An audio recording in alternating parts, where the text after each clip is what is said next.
Decision to have the 4 deputies? The committee looked at the memo that was released by Kathleen Kane to us on Friday.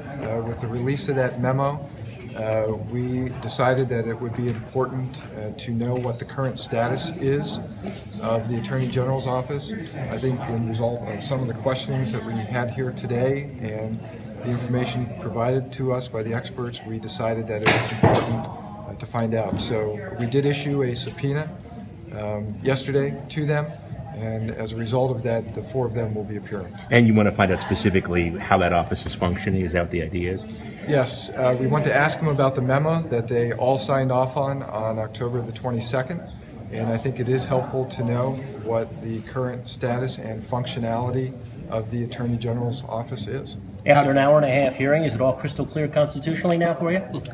I think it was helpful from a background standpoint. You can ask each of the members, but as has been said several times, this is uncharted water, and ultimately it's going to be the decision of 7 of us how to proceed. But we've been constantly looking, because it's uncharted, for more information from experts, and I thought that was done well today by the 3 people that we had here. You're specifically tasked with figuring out. Let me just check to see if anybody else has any other questions.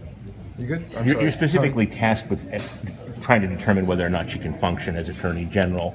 But how much of this is going to be about whether impeachment is the appropriate process, or this committee is the appropriate, or addresses the appropriate process? Well, I think we heard from a constitutional expert today. If we did not mention, I will mention that this committee did request an opinion from the Legislative Reference Bureau in regard to our ability to operate as a select committee under that process. We are expecting a decision from the Legislative Reference Bureau by the close of business today, and I think that will be helpful as well in guiding us in this process. You have a Thanksgiving deadline. How tough of a decision will this be?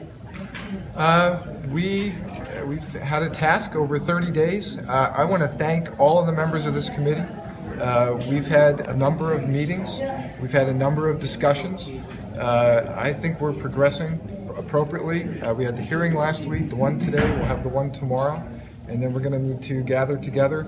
As you may know, the Senate is now in session next Monday, Tuesday, and Wednesday, so we're going to be here, and I believe at the moment that we would be able to meet the deadline that the Pro Tem gave to us. What is that opinion from the Reference Bureau going to be about?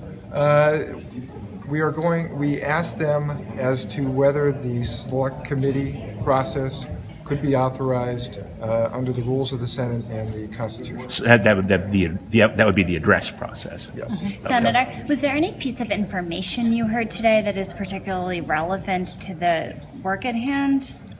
I think that's to each member to decide. So I think each of us will probably, and I don't want to speak for anyone, but I think we'll all go back. We all had different questions, and we all listened intently.